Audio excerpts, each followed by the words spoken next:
Hi everybody. I finally had a look at, because of all this stuff to do with feminism and rape culture and everything that I've sort of found myself involved with recently, I finally had a look at voiceformen.com. Boy oh boy is this stuff nuts. I mean, I knew that this stuff was, maybe a bit far-fetched. That's what the impression I'd got, all this MRA stuff was a bit far-fetched, but this is really wacky. This is fantastically wacky. I'm just looking here at the timeline of gynocentric culture on their website. Now, it says here that we live in a gynocentric, that is woman-centred or woman-elevating culture, is not rationally disputable to anyone who looks around with open eyes. Many thinkers, who are they, believe this elevation of women and the intensification of misandry that so frequently results from it is genetic and inescapable. Male disposability, rather than being a nominal reality that is little more than an escape hatch for extreme emergencies, is said to be central to the species. I don't know anyone who's claiming that. I've not heard anyone make the claim about male disposability like that. Protection and provision of women first and foremost, and putting men's interests dead last, is supposedly just built into our core natures and is thus inescapable and inevitable, with only a tiny handful of people able to see this for what it is. That's complete bollocks, isn't it? No one is arguing that men's interest being dead last is built into our core natures. It isn't. Actually, I mean, if you look at the history of the species, patriarchy tends to have been pretty dominant, doesn't it? So what we've got here: marginalisation of and contempt for the mass majority of men. Oh, give over. Especially men who stumble and fail in their duty to destroy themselves for women.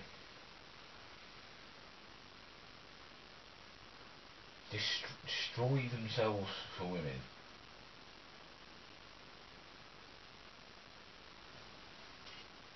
That is a very odd choice of words. What women want you to destroy yourself? Dear, will you go and destroy yourself, please?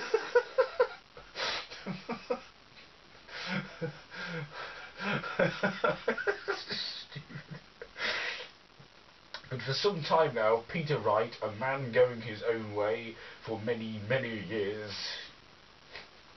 now has been doing tireless work exposing how foolish this genetic fatalism is, and how the gynocentrism that pervades our popular culture today has a distinctly traceable origin going to about the 11th century in Europe, spreading from there to other societies through literature, art, music, and eventually Hollywood movies. God. Influencing other cultures throughout the world. Gynocentrism and its cultural origins is a site still in development, but already filled with must-read material. If you're an MHRA, or even just an MGTOW, even if you're just one of them, who is convinced that most of what we face is just plain inevitable and can't be fixed culturally, you should make Gynocentrism.com one of your regular stops on the internet. The following timeline details the birth of gynocentric culture, along with significant historical events that ensured its survival. Prior to 1200 AD, broad-spread gynocentric culture simply did not exist. Oh, those were just the fucking glory days, weren't they? Prior to 1200 AD. Despite evidence of isolated gynocentric acts and events. Yeah, oh, like a woman did something once. Yeah, those isolated events. It was only in the Middle Ages that gynocentrism philosophical and cultural complexity and became a ubiquitous and continuous cultural norm. Oh my, what have you been reading about the Middle Ages? That's all I can say. Where do you get your information from? And here is the timeline. This is fantastically dense.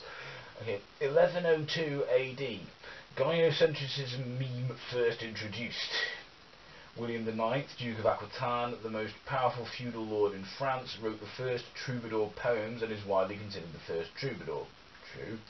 Parting with the tradition of fighting wars strictly on behalf of man, king, god and country, William is said to have had the image of his mistress painted on his shield, whom he called Midon, my lord, saying that it was his will to bear her in battle as she had borne him in bed. What you've got there is a man, having a painting of a woman made. And you think that's the beginning of some Illuminati-esque gynocentric conspiracy. That's just clutching at straws immensely, isn't it? Image of woman, gynocentrism. Now, just to be clear about William IX, this is his mistress. This should give you a bit of a clue. He, for someone who supposedly was gynocentric, or was encouraging gynocentrism, he might have maybe not cheated on his wife. Might have been nice. That might have been, a nice thing to do. I think, wouldn't it?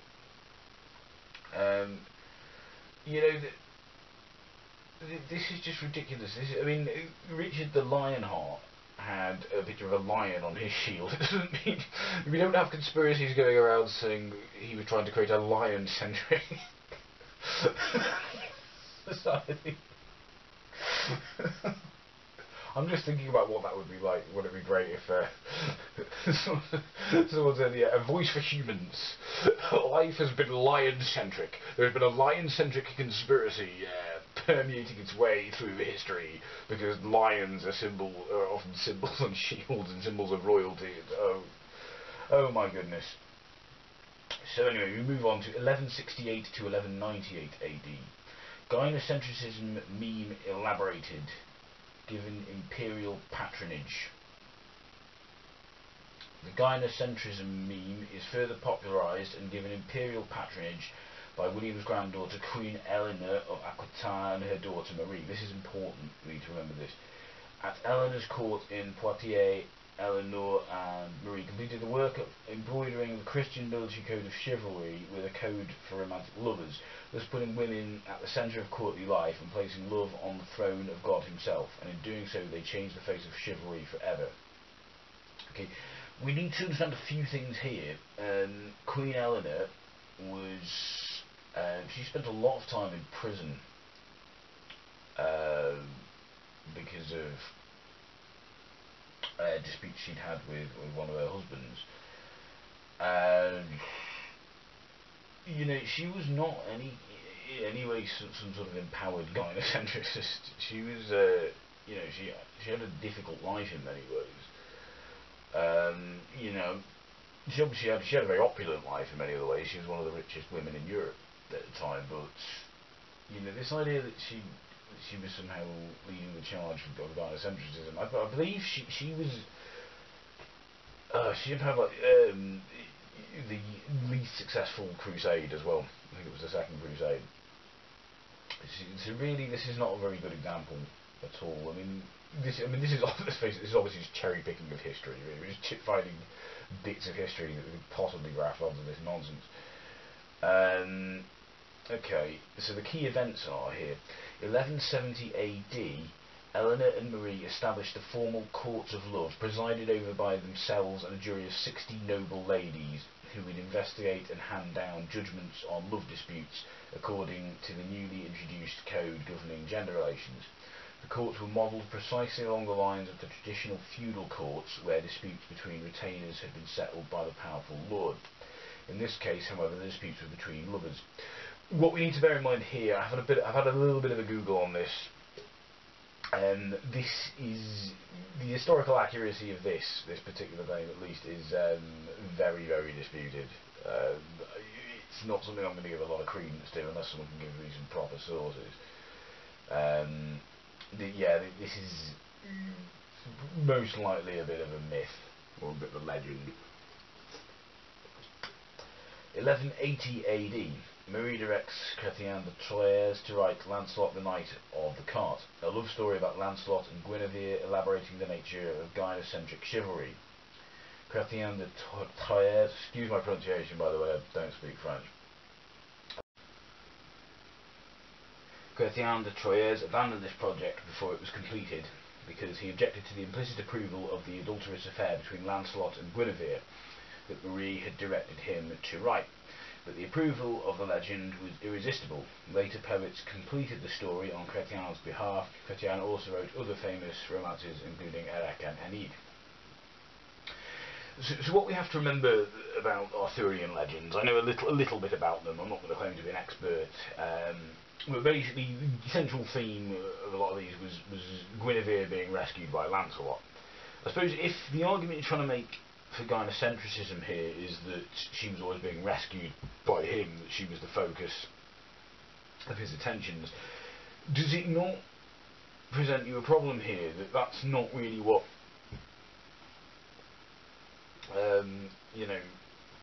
I'd certainly say modern feminists, which basically is who you're arguing with, don't seem to see this idea as empowering. They don't like the idea of them being rescued constantly isn't what they seem to see as empowering. I mean, let's reverse the roles here. If Guinevere kept rescuing Lancelot in fiction, would you consider him to be the empowered character here? Would we consider that androcentric?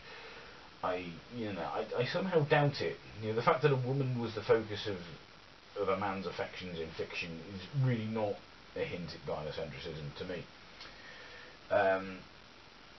Let's look next. 1188 AD. Marie directs her chaplain Andreas Capellanus to write The Art of Courtly Love. This guide to the chivalric codes of romantic love is a document that could pass as contemporary in almost every respect, excepting for the outdated class structures and assumptions. Many of the admonitions in Andreas' textbook clearly come from the women who directed the writing. Let's have a bit of a look. I mean, this book essentially is a guide to pulling women, basically. That's what it is. I mean, you can have a bit more of a look if you want, do your own research, but to put it in a nutshell, that's what it is. I'd just like to read you a passage here. This is quite interesting. If you should, by some chance, fall in love with a peasant woman, be careful to puff her up with lots of praise, and then, when you find a convenient opportunity, do not hold back, but take your pleasure and embrace her by force. For you can hardly soften their outward inflexibility so far that they will grant you their embraces quietly, or permit you to have the solaces you desire, unless you first use a little compulsion as a convenient cure for their shyness. We do not say these things, however, because we want to persuade you to love such women, but only so that, if through lack of caution you should be driven to love them, you may know in brief compass what to do. I mean, that's rape, isn't it, really? I don't see how rape is part of any kind of gynocentric conspiracy. It's pretty fucking disgusting by modern standards. I mean, this wasn't written in modern times, okay, but here I'll just repeat what we said here. This document could pass as contemporary in almost every respect. I really don't think it could. 1180 to 1380 AD, gynocentric culture spreads throughout Europe. In 200 years, gynocentric culture spread from France to become instituted in all the principal courts of Europe, and from there went on to capture the imagination of men, women and children of all social classes. According to Jennifer Warwick, I wouldn't be listening to women. Come on, gynocentrism, probably part of the conspiracy. The continuing popularity of chivalric love stories is also confirmed by the contents of women's libraries of the late Middle Ages. Literature which had a substantial female readership, including mothers reading to their daughters. Aside from the growing access to literature, gynocentric culture values spread via everyday interactions among people, in which they created, shared and or exchanged the information and ideas. And I really don't know what history of Europe you've been looking at, Sunshine. This spreading of chivalric love stories is basically somehow gynocentric, and we've already gone over this. These stories are not really gynocentric. they may centre, the stories that centre around women do not hint at a culture that centres around women. The world is not revolving around women. Oh god. 1386 AD, gynocentric concept of gentleman formed. Coined in the 1200s, the word gentleman soon became synonymous with chivalry. According to the Oxford Dictionary, gentleman came to refer by 1386 to a man with chivalrous instincts and fine feelings. Gentleman therefore implies chivalric behaviour and serves as a synonym for it, a meaning that has been retained to the present day. Chivalry comes from the French word chevalerie, and again, I'm sorry, I'm not very good at pronouncing French words, which means horseman. Right, that's what it means. It means horseman. Now, we might find that a bit odd, but knights, the people who we originally described as being chivalrous, they rode on horses, didn't they? So that's where this comes from. So their behaviours, and their ethics, and their code of practice were called chivalry. That's where the term comes from. So, you know, to say gentleman therefore implies chivalric behaviour and serves as a synonym for it, meaning that it has been retained to the present day. Well, usually in the present day when we're talking about a gentleman, we're not just talking about someone who rides a horse. Gentleman is usually just a term, it's a polite term to describe a man, isn't it? It implies a man who is polite. Similarly, the word lady is a polite word for a woman. It describes a woman who is polite, I suppose, isn't it? That's what it is. So, if you want to say these words are pretentious, you could mount an argument for that, but this really doesn't hint that there is some global gynocentric conspiracy trying to take over the world.